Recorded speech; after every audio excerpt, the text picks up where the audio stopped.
Amén, hermanos. Amén. Dios les bendiga. Amén.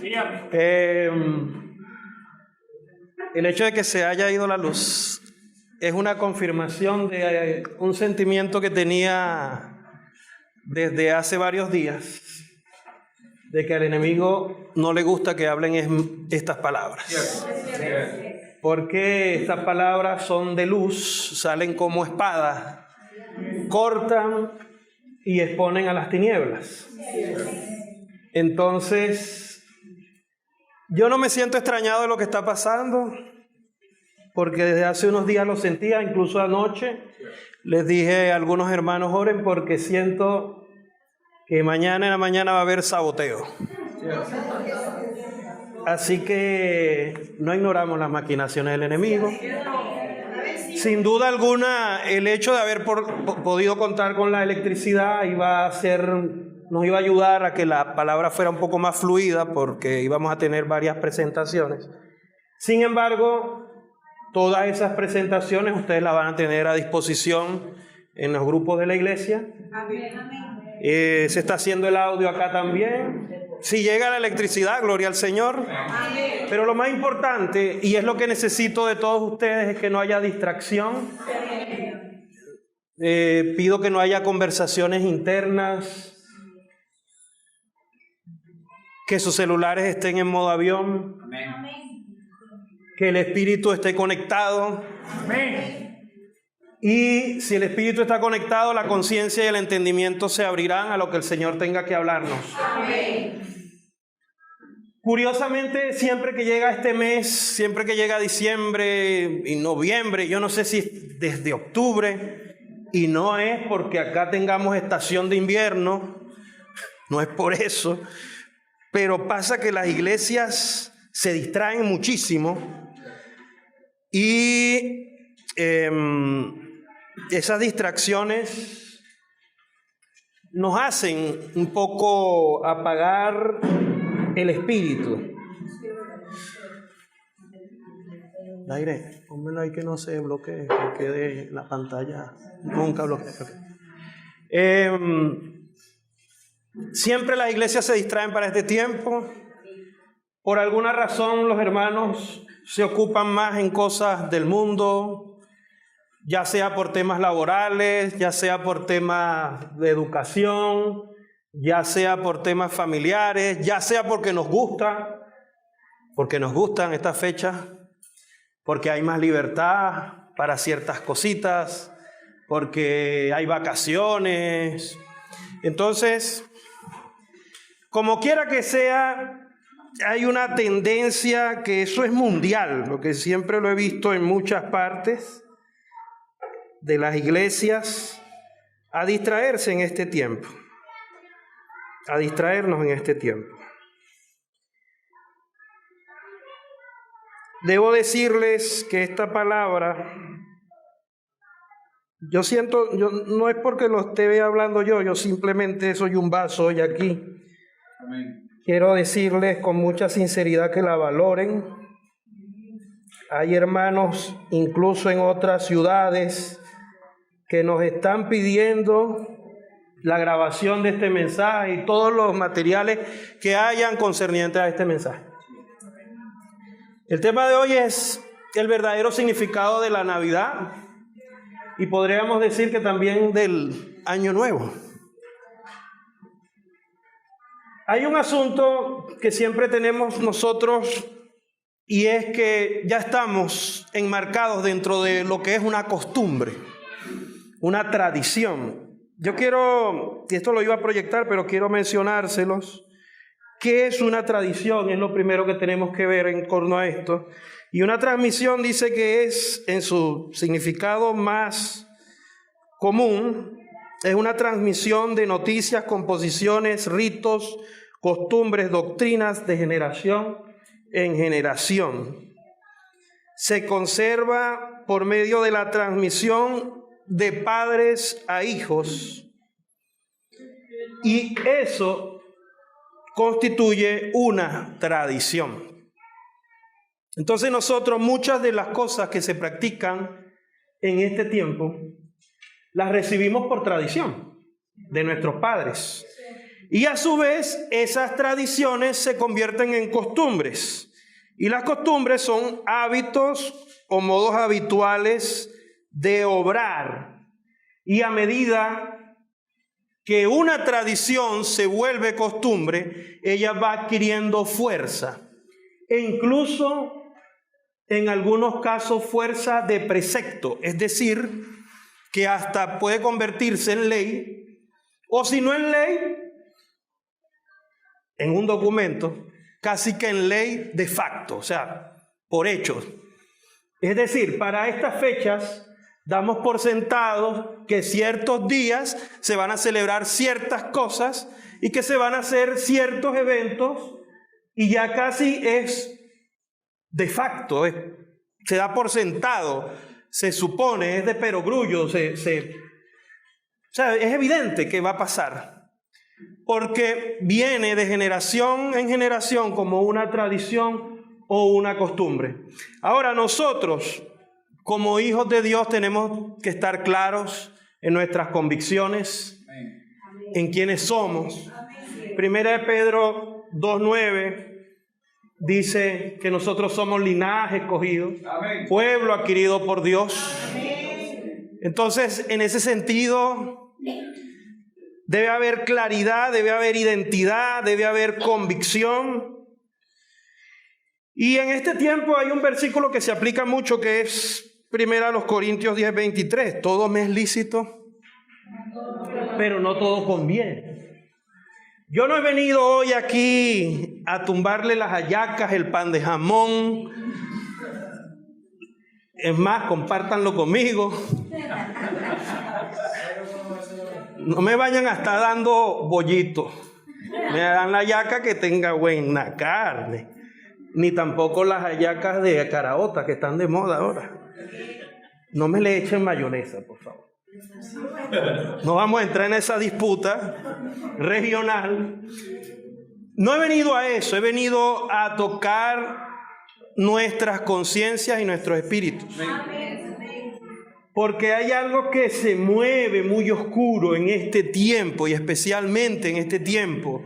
Y ustedes lo van a ver ahora a medida que vaya transcurriendo el mensaje. Que tiene orígenes ancestrales y que orígenes oscuros que fueron tergiversados, que fueron reinterpretados para fusionarlos, para adherirlos al cristianismo, para que se volviera una cultura cristiana y para que, el cristianismo terminara celebrando una fiesta pagana. ¿Lo ven? A nosotros nos preguntan, ¿por qué haces eso? ¿Por qué pones un arbolito? ¿Por qué pones un pesebre? ¿Por qué dan regalos? ¿Por qué hay intercambio de regalos? ¿Por qué hay rifas de regalos? No sé, tantas costumbres que hay ahora. Bueno, porque es que es una tradición, es una costumbre. Y esa es una buena manera de decir, no sé por qué lo hago. Porque no he indagado en ello. Es una buena manera de decir que lo ignoro, que soy un ignorante. Ahora, hermanos queridos, si nosotros no sabemos por qué practicamos estas cosas, menos vamos a saber por qué hay que dejar estas cosas. Así es. Hoy queremos saber por qué se practican estas cosas. Para quien las haga y las atesore, sepa dejar estas cosas, y para quien no las haga, no se jacte y diga, bueno, gracias Señor por la vacuna. Hoy es una de esas vacunas que arden en el brazo, de esas que sientes como que es un aceitico, ese líquido. Yo no sentí tanto el puyazo, sino el líquido.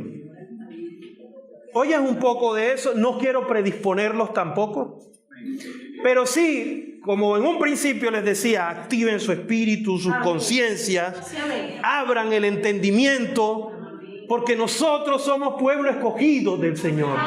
Y puedo decirles con propiedad y certeza que nada de lo que se practica en este tiempo tiene raíces en la Biblia en un sentido de que fuera lo que practicara el pueblo de Dios, el pueblo escogido de Dios.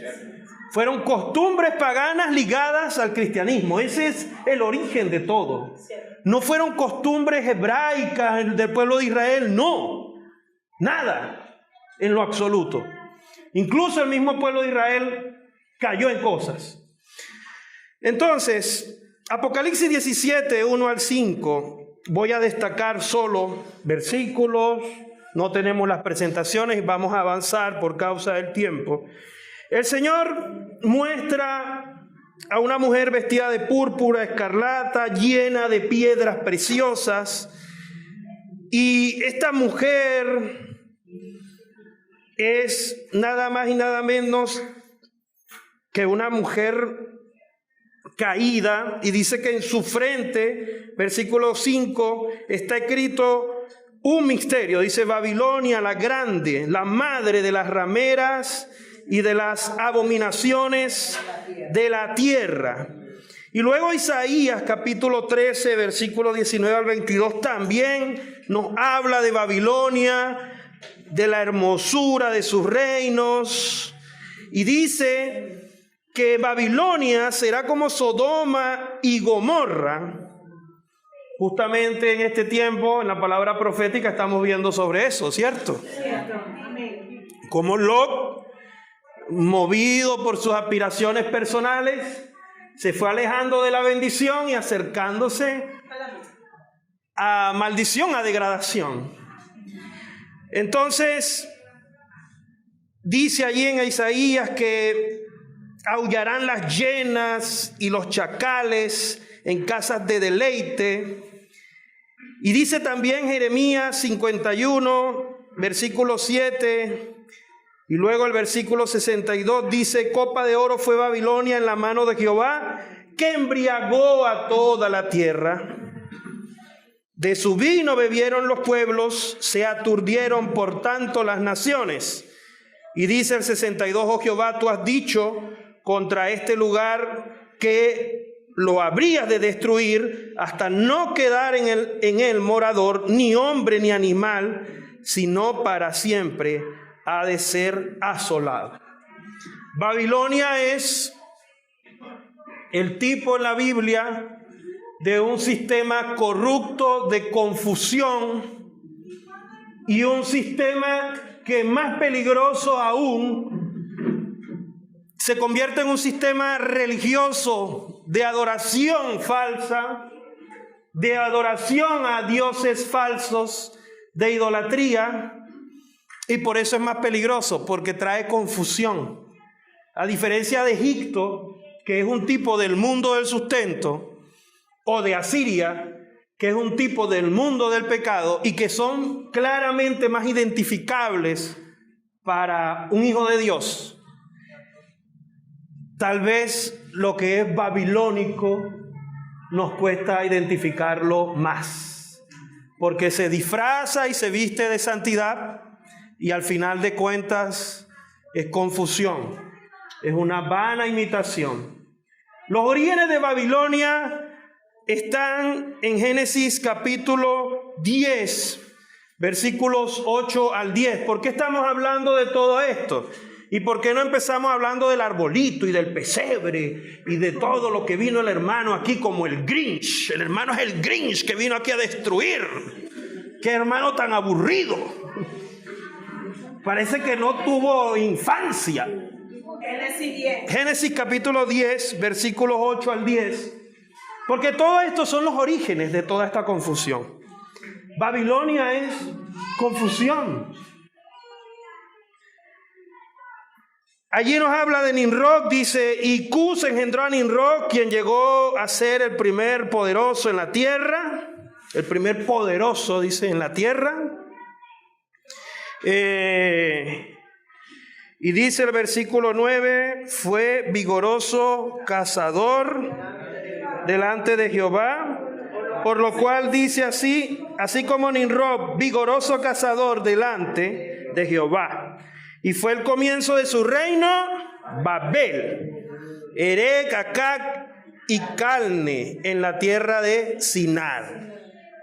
Entonces, Nimrod, que dice aquí, fue vigoroso cazador delante de Jehová. Realmente la traducción más correcta, en vez de decir delante, es contra Jehová. La expresión Nimrod viene del hebreo Gibor, que significa hostil o tirano. El nombre Nimrod significa rebeldía, según la enciclopedia judía. Y según esta enciclopedia, él hizo que las personas se rebelaran contra Dios. Es decir, Nimrod no es más que una representación del propio Satanás, porque Satanás hizo que los ángeles se rebelaran contra Dios. Entonces él dijo, bueno, vamos a hacer una torre, ¿verdad? ¿Se acuerdan? En Génesis 11:2 dice, y aconteció que cuando salieron de oriente hallaron una llanura en la tierra de Sinar y se establecieron allí. Porque ¿qué pasó? Ustedes saben en ese relato que como el Señor vio lo que ellos iban a hacer, el Señor los confundió más. Y aparecieron lenguas y bueno, se perdieron aún más en su confusión, surgieron un montón de pueblos, pero la causa era la misma. La causa siguió. La causa contra el Señor siguió. Dice, quiero hablarles un poco de Nimrod. Según la historia, se dice que el cuerpo de Nimrod fue cortado en pedazos y quemado, y los pedazos fueron enviados a varias partes de la tierra. Con su muerte, su esposa, la reina Semiramis, lo proclamó como el dios solar.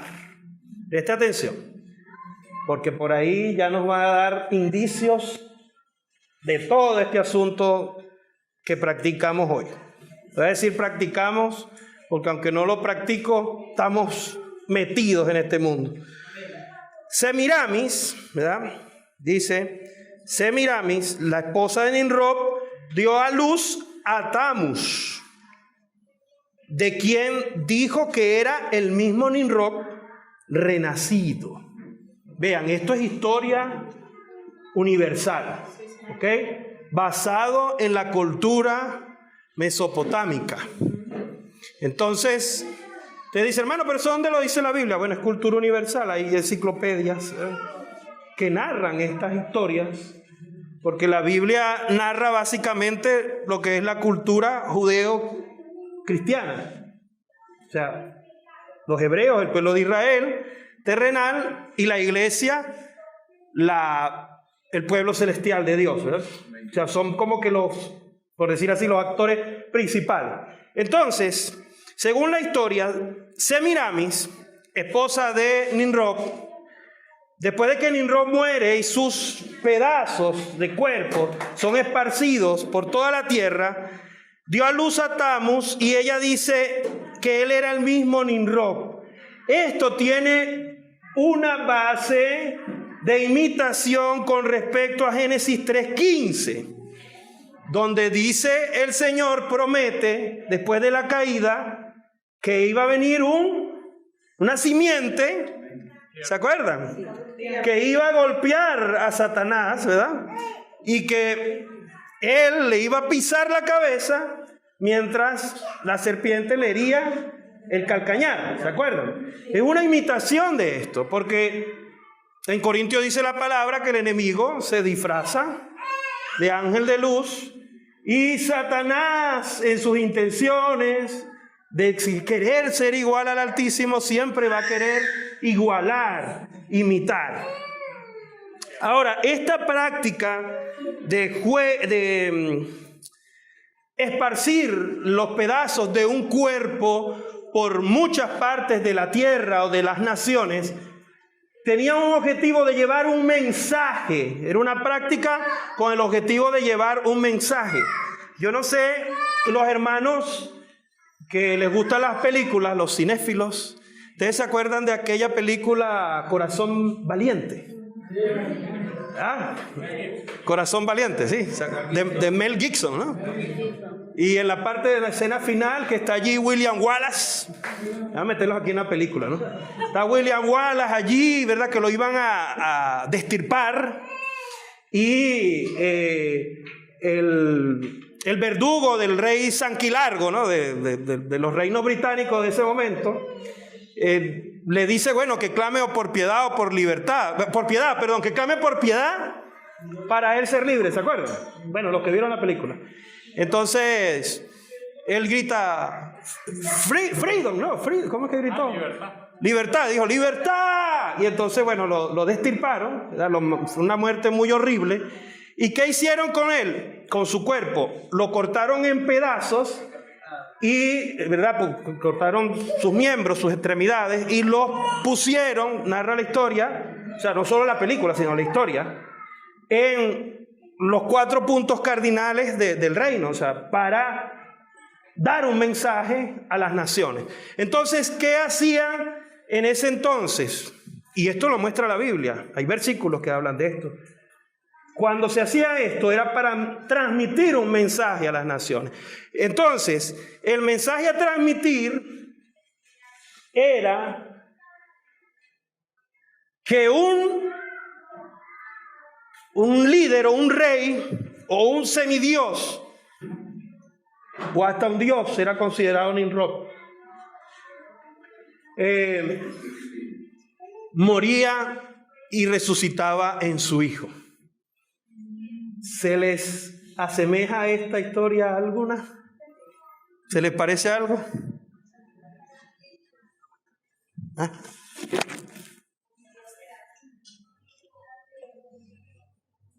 En la Biblia, Jueces capítulo 19, versículo 29, que por cierto este versículo lo leímos hace como un mes en este pasaje, este capítulo que les recomiendo que lean.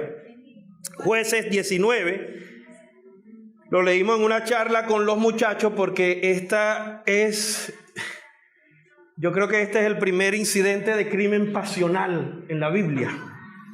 Allí hay adulterio, allí hay incesto, allí hay prostitución, sodomismo, y hay también un asesinato, un homicidio despiadado. Y dice que este hombre, ustedes después leen Jueces 19, pero en el versículo 29 dice que este hombre, después de haber matado a la que era su mujer porque le había sido infiel, y después corrompieron su cuerpo unos hombres y la violaron, y bueno, ustedes después leen esa historia tan infame. Dice que tomó un cuchillo y echó mano de su concubina y la partió, después que estaba muerta, ¿no? La partió por sus huesos en 12 partes y la envió por todo el territorio de Israel para enviar un mensaje. Primera de Samuel 11:7 dice, tomando un par de bueyes, los cortó en trozos y los envió por todo el territorio de Israel por medio de mensajeros. Porque esta práctica tenía el objetivo de enviar un mensaje. Diciendo, así se hará con los bueyes del que no saliera en pos de Saúl y en pos de Samuel. Y cayó temor de Jehová sobre el pueblo y salieron como un solo hombre. Aquí, claro, tiene una connotación positiva, ¿no? Dice, además, que fue un güey, no fue una persona. Fue un sacrificio al Señor, ¿no? Dice también sobre Nimrod y Semiramis la historia.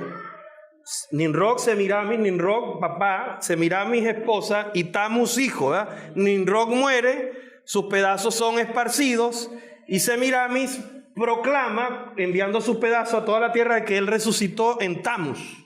¿Sí? Claro, como ellos no tienen el poder de resurrección del Señor ni nada, tienen que crear una falsedad.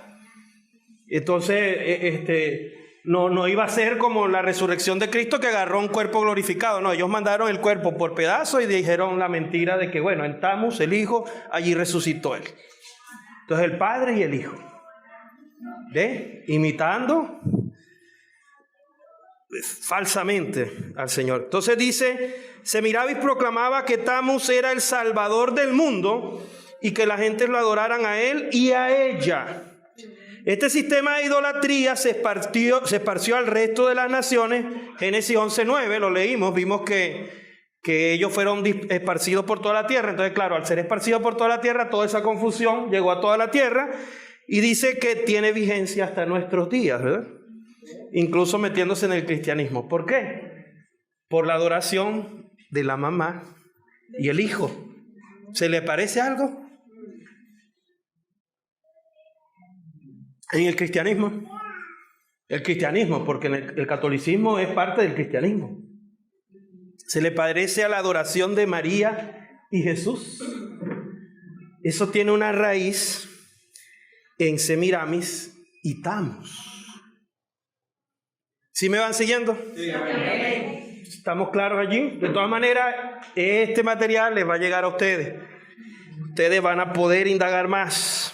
Éxodo capítulo 23, versículo 29 al 30. El Señor le dice, voy a parafrasear para seguir avanzando, no los echaré delante de ti en un año, sino, o sea, el pueblo de Israel iba a tomar la tierra de Canaán, la buena tierra, ¿verdad? Dios se la había prometido.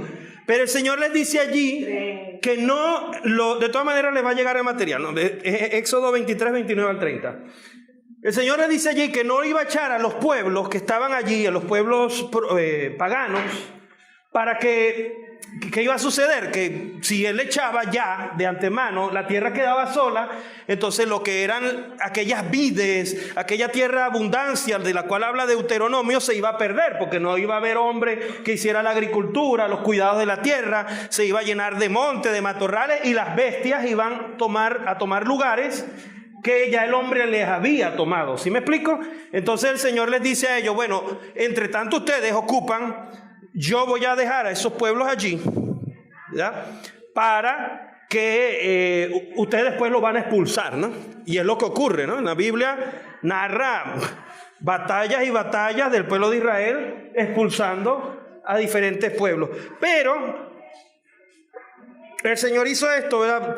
Puede decir la gente, bueno, pero el Señor ahí, Dios no guarde, cometió un error, o sea, ¿cómo no los expulsó y tal? Le estoy diciendo por qué no los expulsó, la Biblia no narra.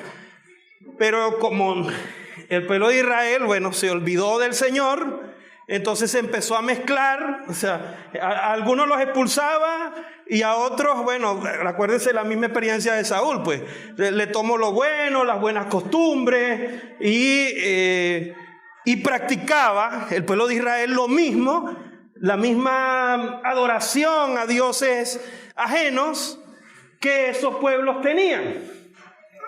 Entonces, hermanos, nosotros no debemos hacer eso como el pueblo de Israel, ligarnos a las prácticas mundanas, a las prácticas profanas, porque es que yo lo hago porque es que todo el mundo lo hace. No. Tenemos que tener identidad. Y nuestros hijos están llenándose de eso también, de esta identidad del mundo. Y ya vamos a ver que si el regalito, que si el gorrito rojo, que si la cajita. Perdónenme, hermanos, que diga esto. Bueno, entonces Israel también cayó en la apostasía. En Jueces 2:13 dice, y dijeron a Jehová dejaron a Jehová y adoraron a Baal y a Astaroth. Imagínense, el pueblo de Israel adoró a Baal y a Astaroth. ¿Sabe que en Astaroth, en la historia de la jerarquía diabólica, él forma parte como de la Trinidad diabólica, o sea es un demonio, Señor lo reprenda. Es más, hoy voy a nombrar un poco de cosas aquí que el Señor pase la sangre por mi boca, que nombrarlo me da repulsión. Es fuerte, o sea, es potente Astaroth, ¿no? Éxodo 32:8 dice que se apartaron del camino que el Señor les mandó, se hicieron becerro de oro, ¿se acuerdan? Entonces el pueblo de Israel cayó, incurrió, se ligó. Y el pueblo de Israel también, aparte de adorar a Astarot, dice Jeremías capítulo 7, versículo 18 al 20, y luego en el capítulo 44, que ellos también adoraron a una llamada reina del cielo. Y ellos presentaban ofrendas de incienso a esta reina, derramándole libaciones. Y dice la palabra, y les leo allí, dice la palabra en Jeremías, dice que ellos le derramaban libaciones, y no solo nosotros, dice, hemos hecho, sino nuestros padres, nuestros reyes y nuestros príncipes en las ciudades de Judá y en las plazas de Jerusalén. O sea que se había inundado, corrompido todo, o sea, hasta los reyes, hasta los príncipes. Y dice que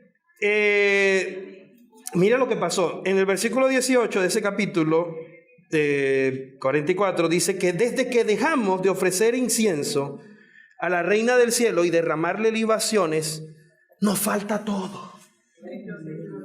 Y a espada y de hambre somos consumados. Y cuando ofrecimos incienso de la reina del cielo y derramamos libaciones, bueno, entonces vino bendición, Señor. Porque así opera Satanás, ¿no? Con los ídolos. Los ídolos también hacen milagros.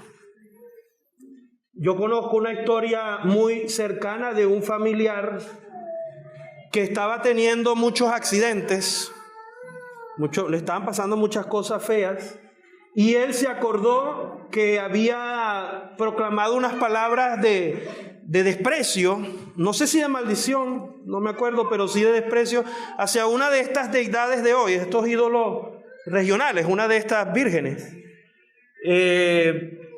o llamadas vírgenes. Y entonces él empezó, dice que después de eso, a tener muchas situaciones negativas, y que él tuvo que ir a uno de estos templos donde estaba una de estas imágenes de cera a pedirle perdón por lo que había proclamado, y cesaron las situaciones. Entonces, claro, creyó, pues, claro, obviamente una persona incrédula no tiene al Señor dentro de él, no tiene la autoridad de Dios. Incluso, bueno, hijos de Dios, siendo hijos de Dios, no tienen suficiente autoridad y les pasan cosas, entonces creen cosas. Se levanta ese misticismo, ¿no? Como que, no, si tiene poder, si hay autoridad, si hay algo allí. Entonces, hermano, el pueblo de Israel también incurrió en esto. ¿Por qué hablamos de todo esto, no? Porque todos estos son los orígenes, o sea, es el génesis de esto. Nosotros como hijos de Dios, como pueblo de Dios, tenemos un génesis, una historia, y todas estas tradiciones y todo este sistema de cosas del mundo, en este caso, no en la variante de Egipto, ni en la variante de Asiria, es decir, no en la variante del sustento, ni en la variante del pecado, sino en la variante de Babilonia, o sea, en la variante del sistema religioso de confusión. Satanás, que el Señor lo reprenda, y su séquito tienen también su historia. Y esa historia también es transmitida de generaciones en generaciones. Y esa historia lastimosamente entró a la iglesia y se mezcló. Así como entró al pueblo de Israel, entró a la iglesia, y en Apocalipsis capítulo 18 dice, y aquí entramos a otro segmento, ya no de ver estos orígenes, sino la unión con la iglesia. Apocalipsis 18:3 dice, porque todas las naciones han bebido del vino del furor de su fornicación, y los reyes de la tierra han fornicado con ella, y los mercaderes de la tierra se han enriquecido de las potencias de sus deleites. En Apocalipsis capítulo 2, versículos 12 al 29, el Señor nos habla de dos iglesias. ¿Se acuerdan? Si leyeron la guía de Prosembi, van a ver la historia de la iglesia. Claro, hay un contexto, cada una de las iglesias representa un periodo histórico. Entonces aparece la iglesia en Pérgamo, ¿sí se acuerdan? La iglesia en Pérgamo, Apocalipsis capítulo 2. Y Pérgamo significa matrimonio y torre fortificada. Y dice que corresponde al periodo histórico del cuarto siglo, en el cual, bajo el auspicio de Constantino, el emperador Constantino, y bajo la influencia política, el cristianismo fue declarado religión oficial en el año 313 después de Cristo. Ustedes saben un poco de esta historia, ya lo hemos hablado en mensajes, no voy a profundizar aquí, pero ya ahí hubo un matrimonio del mundo con la iglesia, una mezcla. También habla de Tiatira. La palabra Tiatira en griego significa sacrificio aromático o sacrificio continuo y corresponde al período de finales del siglo VI. ¿Qué pasa? Bueno, Tiatira, por decirlo así, es es como una evolución, ¿verdad?, de la iglesia en Pérgamo, o sea, una evolución, una degradación en realidad. Es como decir la iglesia en Pérgamo potenciada. O sea, el matrimonio del mundo con el cristianismo se hizo mayor. O sea, ya allí la convivencia era desmedida, ¿sí? Entonces,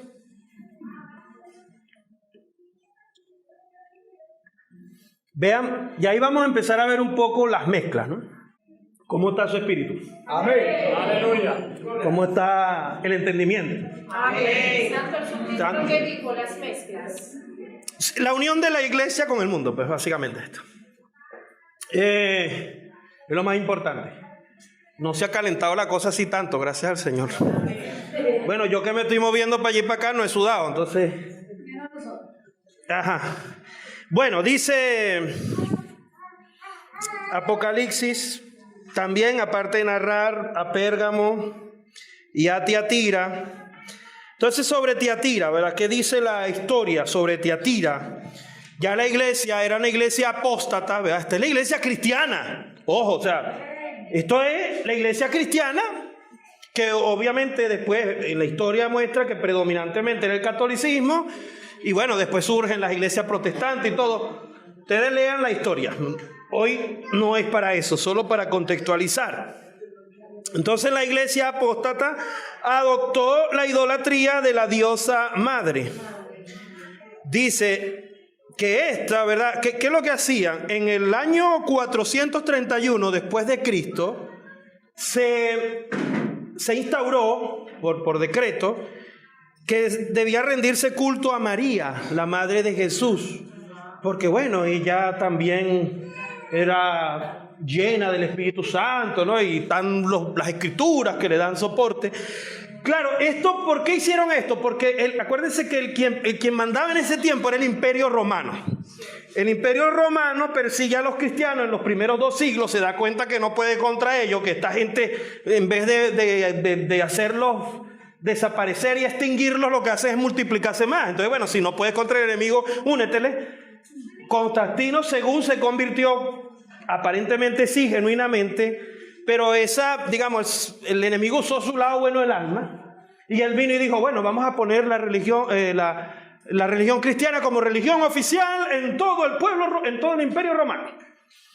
Entonces, el Imperio Romano conquistaba pueblos, ¿verdad? En el norte, en el sur, en el este y en el oeste se extendía. Pero al Imperio Romano le interesaba era el predominio político, económico y militar. Y cuando llegaba a esos pueblos se conseguía que esos pueblos tenían sus tradiciones, sus costumbres, sus dioses paganos, ¿verdad? Los dioses nórdicos de Escandinavia, lo que hoy es Dinamarca, Suecia, Noruega.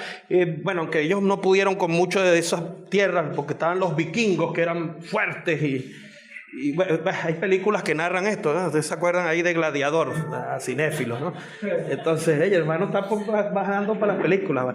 Entonces, bueno, ellos conquistaban hacia el este, hacia la península ibérica, y en fin, todos los pueblos que ellos conquistaban en la parte del norte de África, y toda esa gente, bueno, tenía sus dioses. Entonces ellos decían, no, o sea, vamos a hacer una negociación, a mí me interesa es dominar aquí. Ustedes sigan con sus adoraciones, con sus pueblos, tal.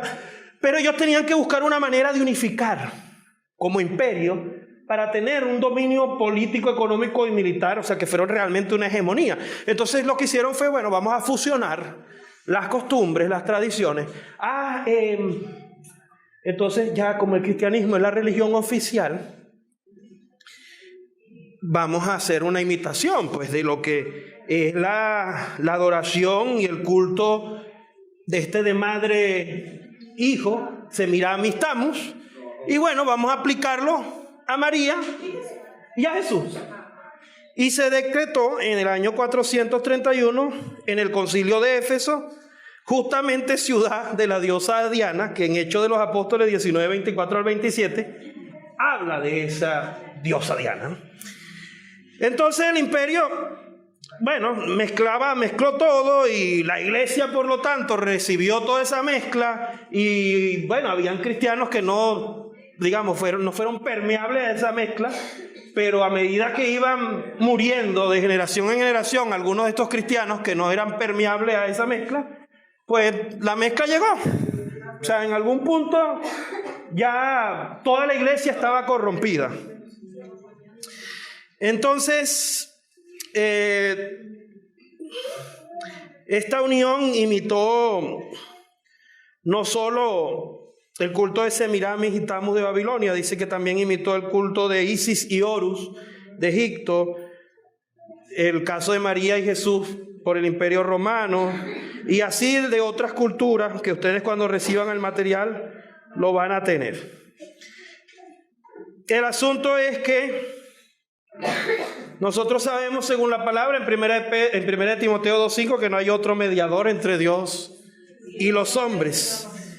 Pero, bueno, fíjense que la Babilonia tenía nombres como Milita, que significa la mediadora. Entonces, fíjense, acuérdese de Babel, Babilonia, todo esto fue transmitido de generación en generación. Por algo la Biblia le da un énfasis a Babilonia y a Babel como un punto de confusión, y los hermanos, ¿verdad?, en nuestras enseñanzas de los apóstoles nos hablan de Babilonia como la que lleva la bandera del sistema religioso. Entonces,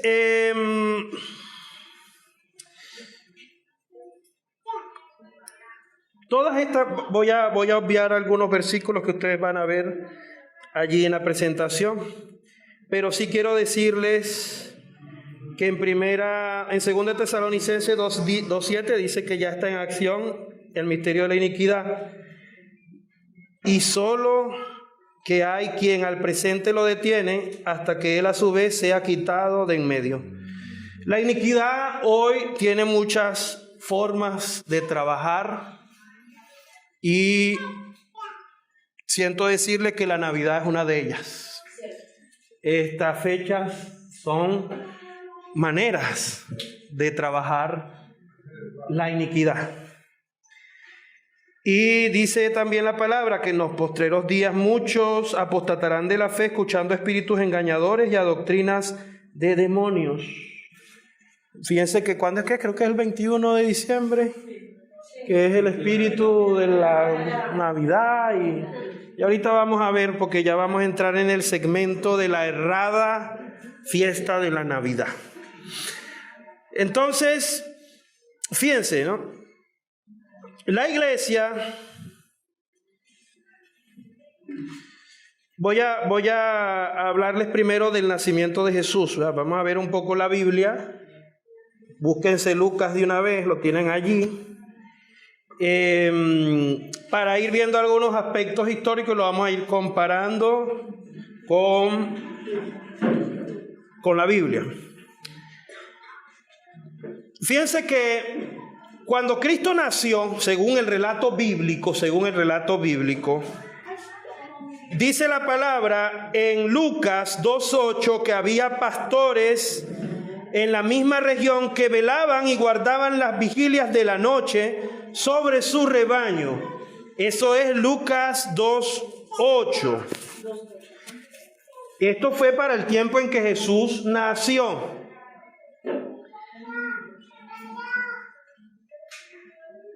Según la tradición y la costumbre, Cristo nació, y ahora lo vamos a ver, el 25 de diciembre. En ese tiempo, en Israel estaba en pleno invierno. En pleno invierno, los pastores no llevan a las ovejas a pastar. Y narra la historia que lo que ellos hacían en ese entonces era resguardarlos en establos, en un redil, ¿verdad? Porque no había pasto, pues porque era invierno. Había algunas nevadas, aunque no eran permanentes en el caso de lo que es hoy Israel, pero sí la vegetación se quemaba pues por el frío, o sea, no había pasto. No era el momento, además que bueno, se morían de frío, pues. Entonces, pero la Biblia dice que cuando Jesús nació había pastores llevando a las ovejas a alimentarse. Entonces ya por allí hay un indicio de que esa fecha no es. Fíjense otra cosa, la muerte del Señor ocurrió al final de la Pascua, porque Juan 18:39 nos muestra que Pilato dice, bueno, que ustedes siempre me piden a uno en día de Pascua, ¿se acuerdan? Entonces le pidieron a Barrabás, estaba allí Jesús y Barrabás, entonces estaba la fiesta de la Pascua, que según la tradición judía, la fiesta de la Pascua era en lo que es la primavera, pues para nosotros. Entonces, más o menos la primavera inicia entre el mes de marzo y mayo, estoy hablando del hemisferio norte, ¿no? Bueno, hoy en día la mayoría de los países en el mundo, de 200 países, más de casi yo creo que 3/4 partes pertenecen al hemisferio norte y 1/4 parte, si mal no estoy, o hasta menos, en el hemisferio sur, pero Israel estaba en el hemisferio norte. Entonces, la muerte del Señor ocurre en primavera. Se puede decir que más o menos allí entre marzo y mayo es la primavera. Ya más o menos esto de la celebración de la fecha esta de la Semana Santa, sí un poco se acerca a la fecha, ¿no? ¿Por qué estoy diciendo todo esto, no? ¿Por qué estoy diciendo todo esto? Porque ustedes pueden hacer una matemática sencilla. Cuando el Señor muere, Él tenía 33 años y medio. ¿Ya? Entonces, si usted le quita medio año, más o menos tomando mes de marzo por ahí, ¿verdad? Inicio de la primavera, si le quita medio año, o sea, 6 meses atrás, le va a dar más o menos en septiembre, ¿no? ¿Cierto? Si le quita 6 meses... Estoy hablando con el calendario nuestro, no el gregoriano. Se lo echa para atrás, ¿verdad? Del inicio de la primavera le va a dar como en septiembre. Y a su vez, ¿verdad? Ahí le quitó el medio año, ¿no? Y le quita 33 años netos hacia atrás. Bueno, más o menos el Señor pudo haber nacido, pues la Biblia no lo dice. En septiembre, octubre, por allí. O sea, puede estar ahí, ¿verdad? Septiembre, tal. De todas maneras no nos vamos a poner a pelear por eso, ¿verdad? Yo lo que sí le digo, si usted quiere conmemorar el nacimiento de Jesús, a mí no se me olvida el día que yo me convertí. Yo me acuerdo que yo me convertí el 31 de mayo de 1997. Esa fecha no se me olvida. Fue el día que yo hice la confesión de fe. Y me acuerdo que 15 días después, como el 15 de junio, por ahí el 16, yo tuve una oración como una reafirmación. O sea, no fue la oración pública que hice con los hermanos, sino una personal. O sea, como una confirmación a mi conversión. O sea, a mí esa fecha no se me olvida. Entonces, yo conmemoro el nacimiento de Jesús en esa fecha. Porque Él nació en mí en esa fecha. Y me acuerdo que me bauticé aquí en Aguas del Lago, en una conferencia. El lago estaba sucio. Me acuerdo que entré con una franela blanca y salió verde. Año 97, por ahí en el mes de julio. Gerardo debe acordarse, una conferencia que tuvimos ahí en los Puertos de Altagracia. Conferencia de jóvenes de los niños cantores. Ajá, niños cantores, Gancón, eso. Y me acuerdo que hablaron de los 5 puntos vitales. Bueno, esto es historia. Y yo me bauticé ahí.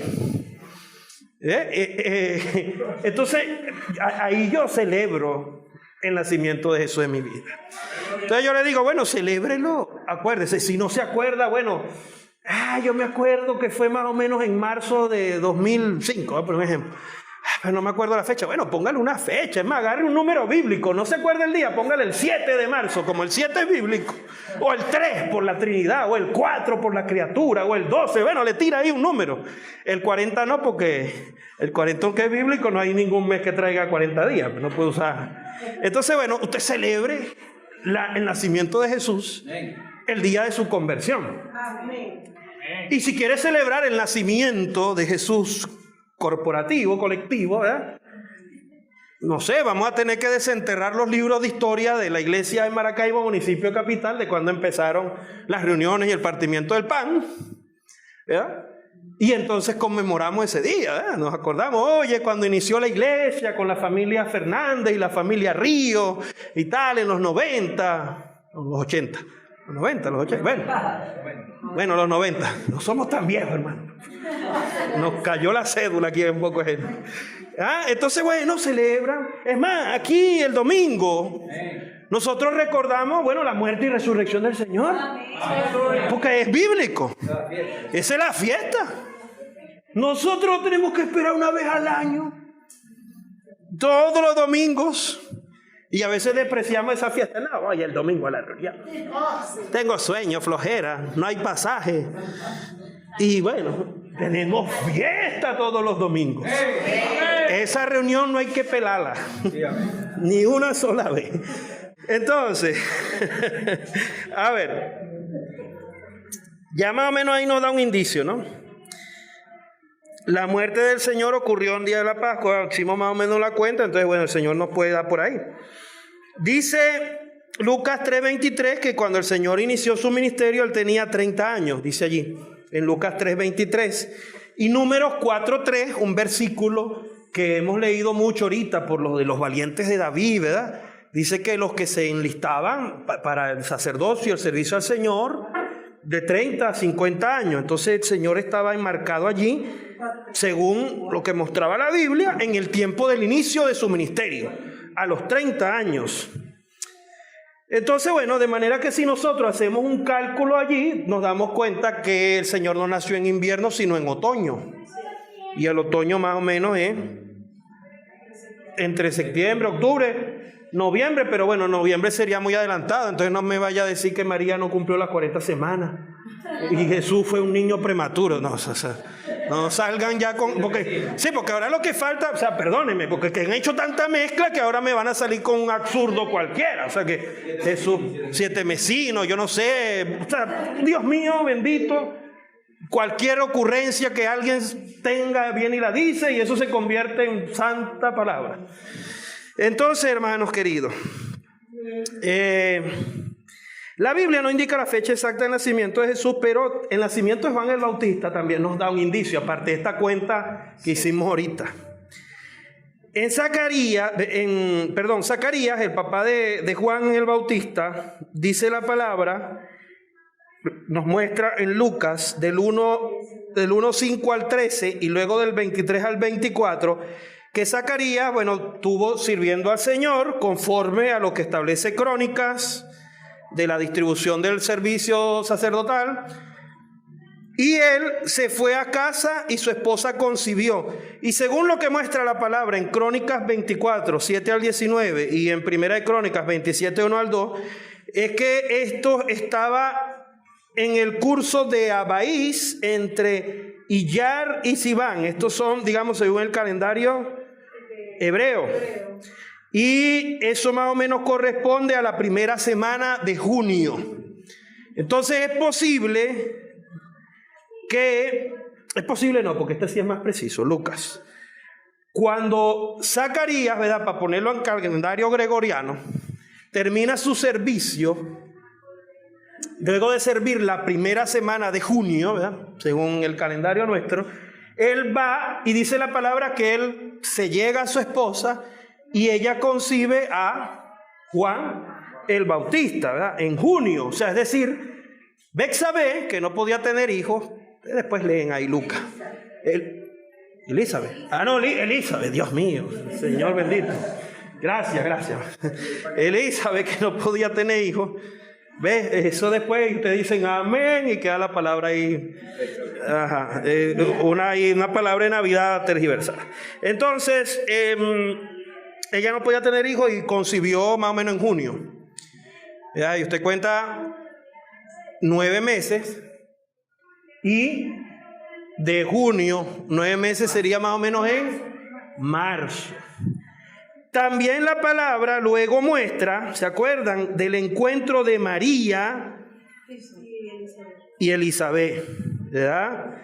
Y dice que, ¿verdad? ¿Se acuerdan? Que saltó el vientre, ¿verdad? En el vientre saltó Juan el Bautista, porque a María, este encuentro más o menos, ¿verdad? Según el relato, allí en Lucas, este encuentro se da 6 meses después de que Elizabeth había concebido. O sea, ya Juan el Bautista tenía 6 meses en el vientre, ¿sí? O sea que más o menos ese encuentro pudo haber sido por ahí como en diciembre, ¿verdad? Poniendo el calendario ahí, diciembre, enero, no sé. Entonces viene ahorita, sale, sí, porque estaban celebrando el fin de año, María, y ya se vuelve de una vez una doctrina de Navidad. Así que empiezan, ¿no? El cañonazo, estaban dando el cañonazo cristiano. Ese fue el primer cañonazo, ¿no? Bueno, hermano, entonces, vamos a hablar serio, si son. Entonces, hermanos queridos, más o menos ese encuentro se dio teniendo Juan el Bautista 6 meses en el vientre. Y dijo María que le había visitado el ángel Gabriel, y hay un versículo allí, no me da tiempo de leerlo, que dice, y ahora, o sea, que no fue que Gabriel la visitó y le dio el mensaje, y bueno, después iba a concebir del Espíritu. No dice ahora. ¿Verdad? Es más, ustedes no ven más encuentros por ahí de ángeles con María para concebir a Jesús, o sea, que fue ahí. Entonces, si fue ahí, más o menos diciembre, enero, 9 meses, ¿cuándo es? Septiembre. Por ahí más o menos va la cosa. Entonces tengan hijos en septiembre para que sean eso. Y después no están dando tumbo el 25 en cuál maternidad está abierta. Tengamos. Bueno, los que ya no pudieron. Amén. Dice entonces, ¿estamos claros hasta aquí, no? Sí, amén. Lucas 1, 26 al 36 también dice que Lucas 1, 26 y 36, 1, 26 y también el versículo 36, muestra que Jesús era menor 6 meses que Juan el Bautista. Entonces, si Juan el Bautista fue concebido en junio y nació en marzo, ¿verdad? Lo sacamos la cuenta ahorita, ¿no? O sea, con la Biblia en la mano, ¿no? Entonces nació más o menos en marzo y Jesús era 6 meses menor. Jesús nació más o menos por ahí mes 9, ¿no? Y no mes 12. ¿Ya está viendo? Sí, amén. Entonces olvídese de eso de que Jesús nació el 25 de diciembre. A las 12 de la noche. La Biblia no dice si fue a las 12, no dice nada de eso.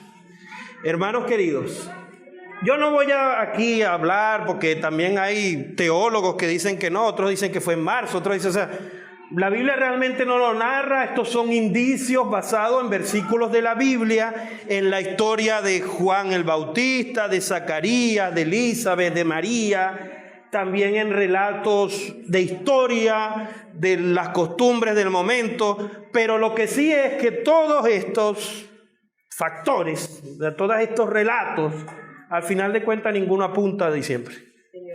Eso fue un invento. Ya lo vamos a ver entonces.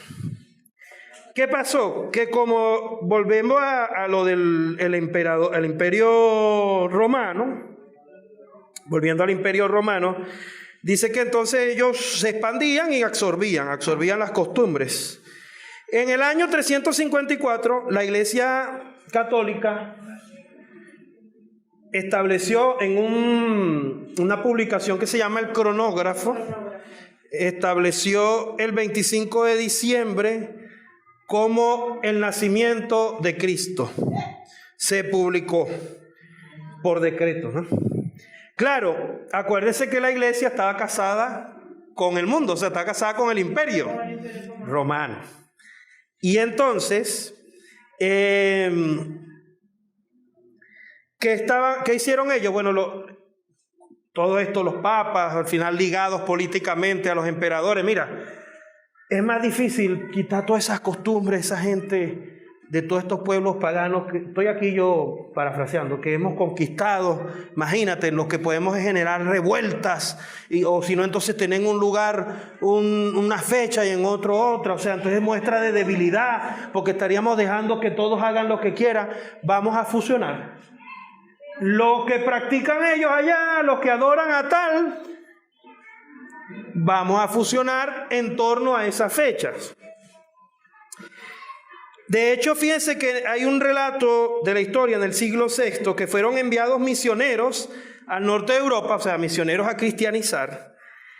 Y dice que como, bueno, estas gentes no podían cambiar sus tradiciones, ellos tenían, esos pueblos del norte de Europa, el 24 de junio como una fecha popular. Y entonces, ¿qué hicieron? Bueno, como Juan el Bautista, ellos dijeron, bueno, ya establecimos el 25 de diciembre, el nacimiento de Jesús. Como Juan el Bautista, hace 300 años se estableció eso, estoy poniéndome ahí en la historia. Como Juan el Bautista es 6 meses antes, entonces vamos a agarrar esa fecha que ellos tienen para su adoración y vamos a poner allí que ahí nació Juan el Bautista y listo, ya montamos la historia. ¿Lo ven? Entonces, hermanos queridos, ¿dónde surge todo esto, no? Hay algo que tiene un trasfondo y es la influencia del miedo de los pueblos antiguos en cuanto a la duración del sol. El día 24 o 25 de diciembre es lo que llaman el solsticio de invierno, o sea que es el día más corto del año y por lo tanto la noche más larga. Entonces en los pueblos, en las culturas antiguas, ¿qué hacían estos pueblos? Adoraban a sus dioses en búsqueda del perdón, en búsqueda de reconciliación, y presentaban sus ofrendas a estos dioses para esa fecha. Y entonces, de hecho, fíjense que los egipcios, los seguidores de Zoroastro, que es una religión que surgió en lo que es el actual Irán, los babilonios, los escandinavos, los pueblos germánicos, los escandinavos y los pueblos germánicos que tenían la costumbre del Yule. Entonces estos pueblos adoraban en esa fecha. Fíjense, los seguidores de Zoroastro le llamaban a esa noche, lo que llaman Nochebuena, que hoy se llama la noche de Yalda. En esa noche ellos no dormían porque era el día más oscuro y no sabían si iba a haber luz de día de nuevo. Porque claro, acuérdense que los horarios se medían con la luz del sol. Entonces si ve que el sol no está saliendo, o sea, que se creaba el mito de que bueno, algún día los dioses decidirán que no salga. Y toda la vida de ese entonces, bueno, dependía del sol. Y por eso el sol se volvió un objeto de adoración y se les daba nombres también de dioses, dioses del sol. ¿Qué hacían ellos? Dicen que como esa era la noche más larga y estaban llenas de demonios y el dios Agrimán, comían frutas rojas esperando que pasara la noche. ¿Se le asemeja esto de las frutas rojas? Las uvas. ¿Ah? Los egipcios en los templos de los sacerdotes celebraban el nacimiento de Horus, el dios halcón, hijo de Isis. Entonces adoraban al dios halcón, hijo de Isis. Aquí está el nacimiento, agarraron. Bueno, Jesús. Vamos a poner a Jesús en la fecha que tenían a Horus. En Babilonia celebraban la celebración, valga la redundancia, del Año Nuevo, el festival de Salmuk, porque en esos 12 días, decían ellos que entre más o menos la fecha del nacimiento, estos de 24 al 31, que eran más días, ¿no? Decían que en este festival el dios Marduk luchaba contra la serpiente del caos para ganar un año más de vida. Entonces allí ve usted un origen de la celebración del año nuevo. Los romanos dijeron, bueno, si vean lo que hicieron los romanos, toda esta gente andan asustados. Siempre vamos a hacer algo, vamos a beber y a emborracharnos, porque el mundo se va a acabar. Y celebremos, y se ponían máscaras y hacían cosas, y eso es lo que pasa hoy, ¿no? La gente celebra, se emborracha, o sea, hay una influencia romana. Dice que se practicaban las Saturnales o las Saturnalias, que eran fiestas que iban desde el 17 hasta el 23 de diciembre, y luego las Juvenarias el 25 de diciembre. Las Juvenarias quiere decir la celebración de la infancia, claro, porque decían con el nacimiento de Jesús, de la nueva vida. Entonces, ¿qué hacían ellos en ese tiempo? Se invertían los roles, los esclavos eran libres, nombraban a alguien pobre como rey momentáneo por un día. Claro, el que era esclavo todo el año decía, wow, esta fecha es una bendición.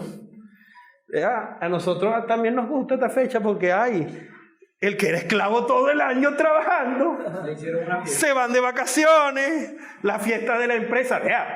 Todo eso tiene su origen aquí. Yo no estoy inventando nada.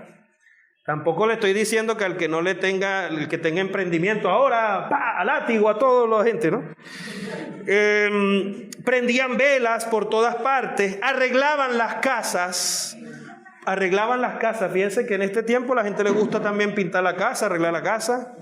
Eso fueron transmitidos de generación en generación, esas costumbres. Y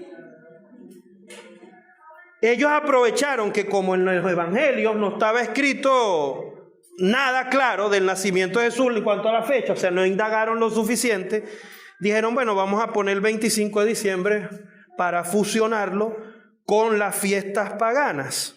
Y convirtieron eso que era una tradición como de terror, ¿no?, de estos pueblos antiguos, en una tradición divertida, como es ahorita, ¿no? Ahorita es una tradición divertida, ¿o no? ¿Sí es, o es desagradable? O sea, la fiesta todo el mundo la quiere, ¿ves? Porque es de abundancia de comida, tal. Iban con cantos de casa en casa. Claro, los de las casas arreglaban las casas para recibir los cantos, y de allí surgieron los cantos de aguinaldo, los villancicos. ¿Está viendo? Fíjense, voy a ir avanzando aquí para terminar. Entonces todo eso se originó en la Saturnalia. Era una costumbre oriental, ¿verdad? Fíjense el tema del intercambio de regalos, ¿dónde lo agarran, ¿no? Ya, para que presentar regalos cuando se estaba ante un rey. Entonces se agarró la historia, el relato de los magos, ¿verdad?, que Lucas llama pastores, ¿verdad?, que está en Mateo capítulo 2 del 9 al 11 y en Lucas 2, 6 y versículo 16. Y se dijo, bueno, como los magos o pastores, que dice Lucas, llevaron regalos a Jesús, vamos a hacer intercambios de regalos. Pero una cosa es presentar regalos y otra es intercambiar regalos, porque el intercambio de regalos tiene un trasfondo pagano. El pesebre fue establecido por el Papa Sixto el Papa Sixto III en el año 400 después de Cristo. Él mandó a construir un pesebre para mostrar la historia de Jesús. Y usted me dirá, pero eso no está mal. Hay una evidencia también en 1200, en ese entonces ellos intercambiaban, regalaban pesebres pequeños, ¿no?, hechos de una manera artesanal. Y en el año 1223 también hay una referencia de San Francisco de Asís, que construyó un gran pesebre. El asunto es que usted me dirá, pero es que está narrando la historia de Jesús, hermano, pero es que está reafirmando que el nacimiento de Jesús fue en esa fecha. Entonces el pesebre se convirtió en el símbolo emblemático, en el ícono de un nacimiento en una fecha que no es. Entonces está mal. O sea, todo lo que tenga un origen malo, lo que usted le ponga encima, está mal. ¿Sí me entiende? ¿Cuál fue el origen de Santa Claus? O Santa. Tiene sus orígenes en Odín, el dios supremo de la mitología nórdica. Odín se dice que cabalgaba en un caballo de 8 patas. Claro, eso, Odín, usted busca una imagen más o menos de Odín y es una imagen fea, ¿no? Entonces, ¿qué hicimos? Bueno, ¿qué hicieron? ¿Qué hicimos? No, Dios guarda. Vamos a reconvertir esta imagen.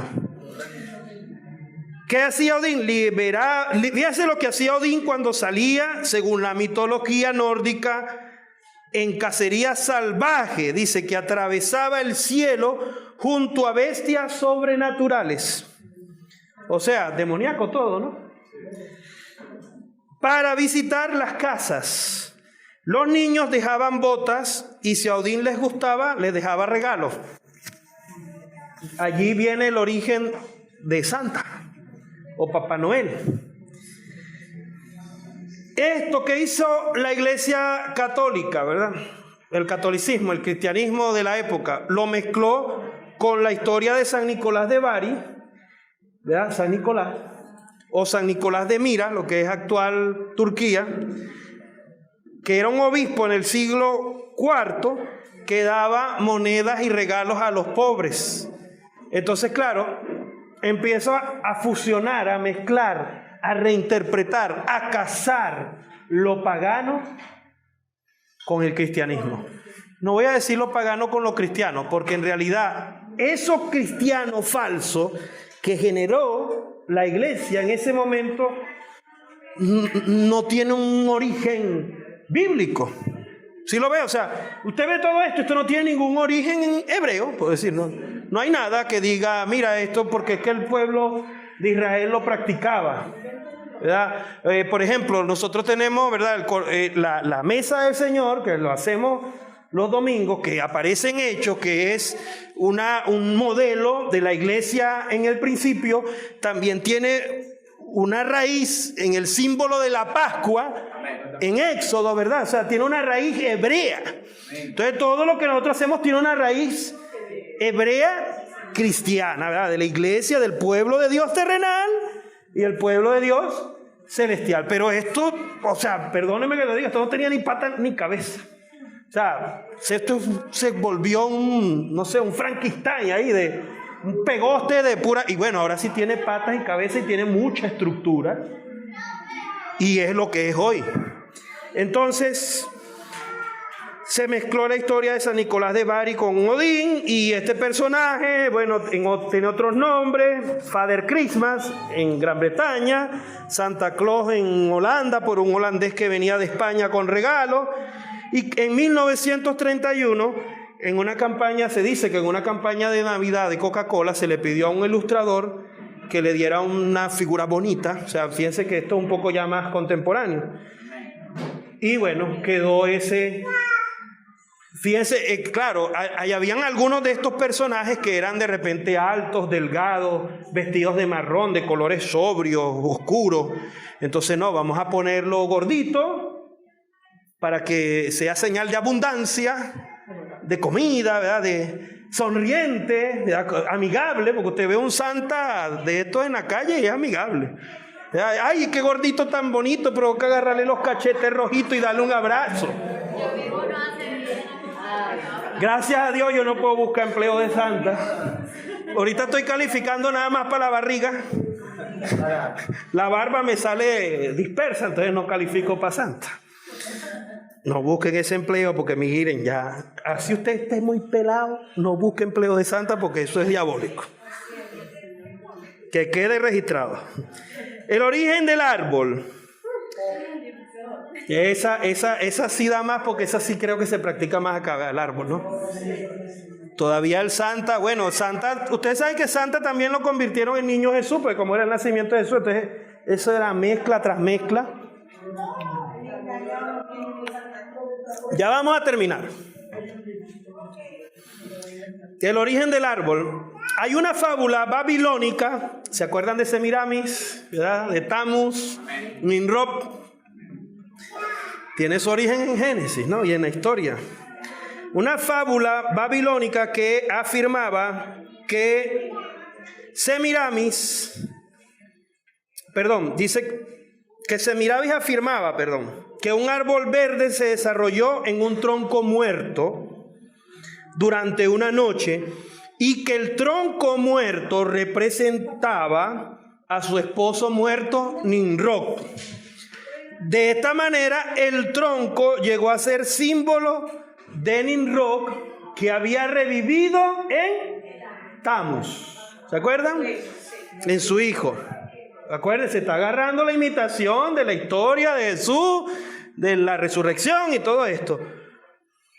Bueno, con respecto al árbol, los druidas, los egipcios, los romanos, los escandinavos adornaban sus árboles con cerezas rojas. ¿Se acuerdan de las bambalinas? Y recapitulaban la idea del culto al sol con las bolas brillantes, porque hay bambalinas rojas y bambalinas doradas. Entonces ahí está el culto al sol, al dios sol.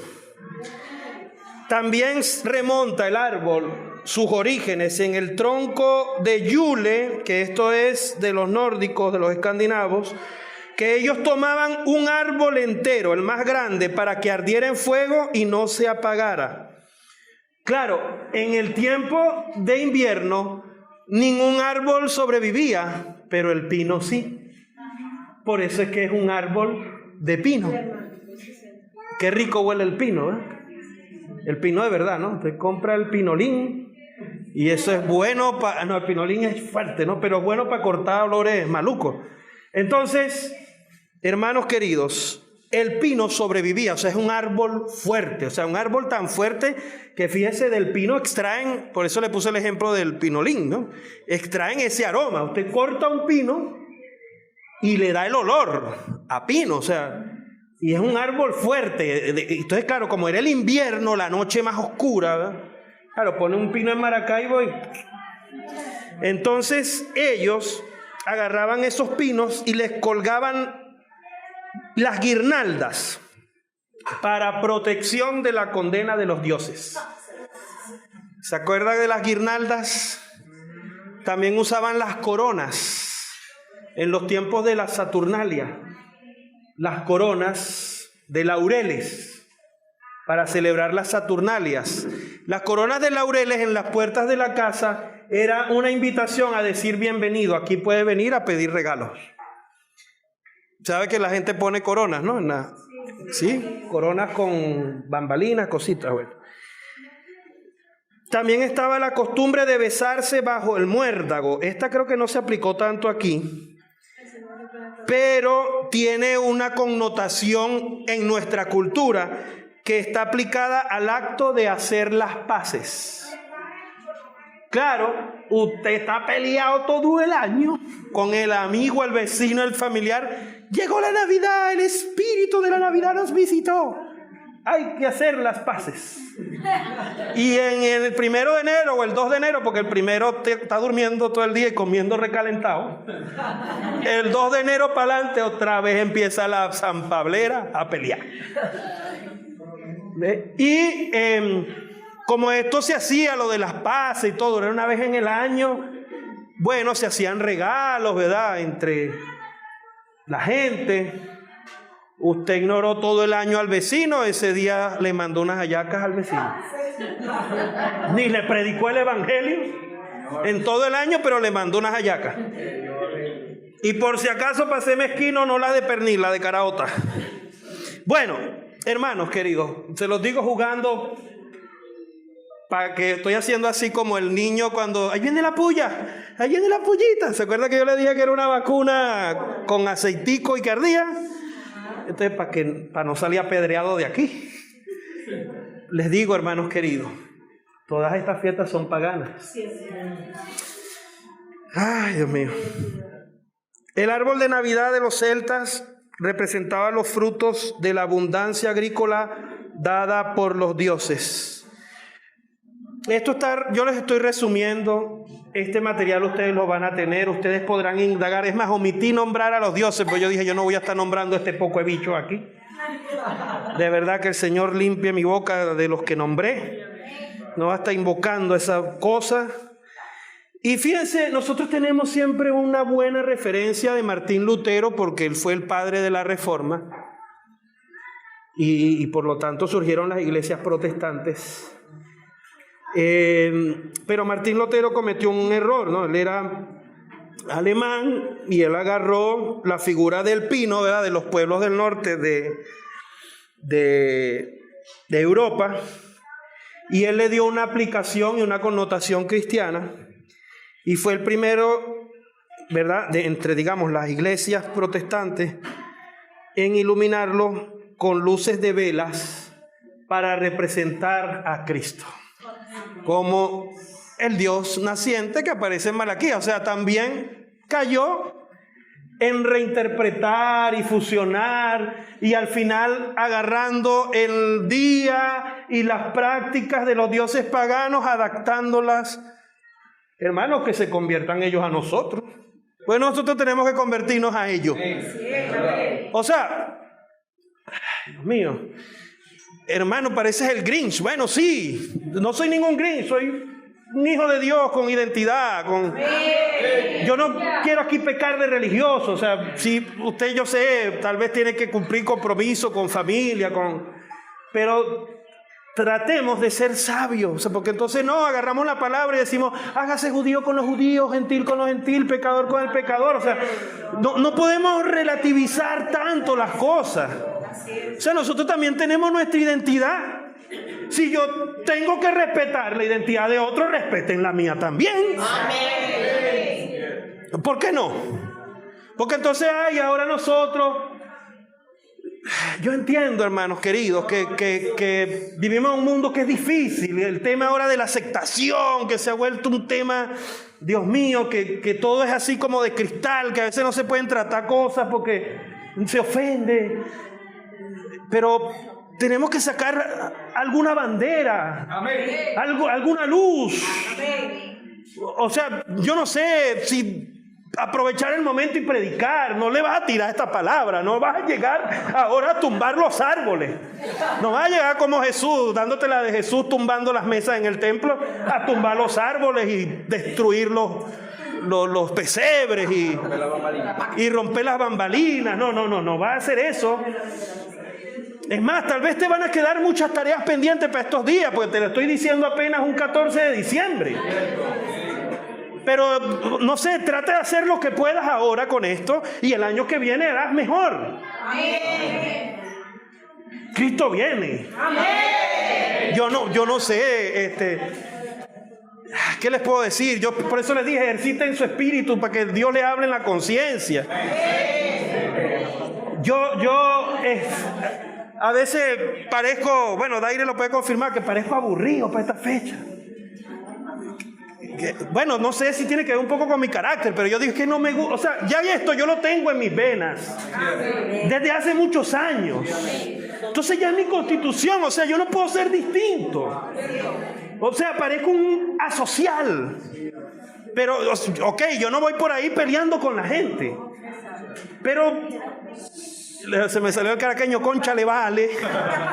Déjenme ser a mí también, hijo de Dios. O sea, yo voy a ir a comerme su hallaca con usted, no sé, pero... Ay, Señor Jesús.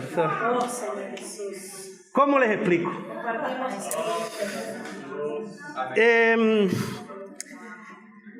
Señor Jesús, el árbol de Navidad como lo conocemos hoy, data de 1848, cuando la reina Victoria de Inglaterra posó junto a un árbol decorado para una revista, o sea, la ilustraron en la revista Illustrated London News. Y esta costumbre era también del príncipe alemán Alberto y del monje alemán Bonifacio. Y fíjense, el monje alemán Bonifacio cortó un árbol triangular, ¿verdad? Pino, para tipificar a la Trinidad Divina e interrumpir, como estaba en los pueblos del norte, una celebración pagana del dios Thor. Entonces vendió el árbol de Navidad como una victoria sobre el paganismo, siendo que el árbol en esa celebración es un símbolo del paganismo. O sea, Dios mío, ¿qué clase de tergiversación es esta? Y por último, la celebración del Año Nuevo, y con esto termino, y un versículo. La celebración del Año Nuevo viene del honor a Akitu, creo que se pronuncia así, el dios del inicio de los ciclos agrícolas, en Babilonia, en el año 2000 antes de Cristo. Claro, este inicio de los ciclos agrícolas era en primavera, en marzo, pero como les digo, que se hace una reinterpretación. A nosotros no nos sirve en marzo, vamos a ponerlo en diciembre. Y celebramos como un momento espiritual de renovar los votos con Dios y hacer como es buenos propósitos, dicen, ¿no? De buenos propósitos, y a partir de este año, mi amor, no te ofendo más. Ese es buenos propósitos. Y ya ustedes saben de las promesas incumplidas. Este no es charla de matrimonio. Y también tiene sus orígenes en honor a Jano, ya esto es más acá, Jano, el dios romano de los comienzos. Y los orígenes en Estrenia, del latín, ahí viene el latín estrenar. ¿Se acuerda? Porque a mí se me olvidó decirles que en la Saturnalia la gente se ponía, aparte de adecuar sus casas, se ponía las mejores vestimentas. Y para la celebración del Año Nuevo, como también era en honor a Estrenia, la diosa romana de la buena fortuna, entonces, bueno, o sea, si eres bien afortunado, ¿verdad? Tienes que estrenar algo. El que no estrena no le fue bien. Allí tiene el origen de los estrenos, en la diosa pagana romana Estrenia, para festividades de renovación y bullicio, porque entonces aquí, claro, como también había otro problema que había, de hecho en la historia narra que no me acuerdo en qué año, en Gran Bretaña hubo problemas, porque los cristianos protestantes más puristas de la época se dieron cuenta que todo esto era pagano, pues entonces, digamos, Inglaterra, al igual que Estados Unidos hoy, tienen un trasfondo un poco más protestante que católico, y establecieron, bueno, vamos a prohibir todo eso, pero se les formó un param-pam-pam en la sociedad, porque ya estaba muy arraigado. Entonces, había gente que quería como que ser muy espiritual para las fechas, y gente que quería ser muy mundana, pues. Entonces, bueno, libertad para todo el mundo, pues. Y usted ve que hay ahorita que noche de paz, noche de amor, y hay también cerveza y ponche crema, perdóname Gerardito, y licor. Y sí, hermano, o sea, todo mezclado. El único licor que está permitido en la iglesia es el vino del domingo. El Papa Gregorio VIII formalizó el inicio del Año Nuevo en 1582 con el calendario gregoriano. Ahí fue donde surgió el calendario gregoriano, el Papa Gregorio, que el primero, al decir erróneamente que el 1 de enero, 8 días después del nacimiento de Jesús, vean lo que dijo: Jesús fue circuncidado conforme a la ley judía. O sea, imagínate, si no, la Biblia no dice cuándo nació, estos sacaron hasta cuándo lo circuncidaron. Pues, estos son como dicen por ahí, más papistas que el Papa. Bueno, este era un Papa. Se estableció el 31 de diciembre como la festividad de San Silvestre, por el Papa San Silvestre I. O sea, tomaron en honor al Papa San Silvestre I, porque el Papa San Silvestre I supervisó la paz de los cristianos después de la persecución romana. Déjeme decirle, aparte de todo este origen pagano, que ya les hablé del